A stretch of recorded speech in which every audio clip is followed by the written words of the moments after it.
Wanajua, ngoja nishe na nie hiki. Kama mtu hujakaa naye, usimjaje kwa kumuona mitandaoni. Huyo Baba Levo mnamchukulia poa. Ipo siku tu mtakuja kuelewa. Hebu tumsikilize Juma Nature hapa. Msikilize Juma Nature anavyoongea. Msikilize vizuri Juma Nature, msikilize.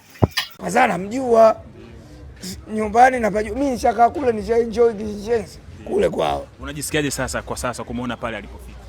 Mimi sitaki hapo, nataka awe waziri. Unataka awe waziri? Nataka awe waziri wa sanaa Baba Levo, kwa sababu hii hapa inasoma, ana akili kubwa. Of course, kwa sababu wewe umjui, hujawahi kuishi naye, ukukaa naye hivi, hujawahi. Kile kichwa mzee baba. Bwana nashukuru sana. Siwezi kukudanganya, mimi mwanangu nikinyoosha nimenyoosha tu. Najua original na najua fake. Unaamini kama Baba Levo akikaa kwenye wizara ya sanaa, wa sanaa na michezo, ataitendea haki? Oya, kama nadanganya basi imetosha bana, nataka nenda zangu nyumbani. Nashukuru sana bwana.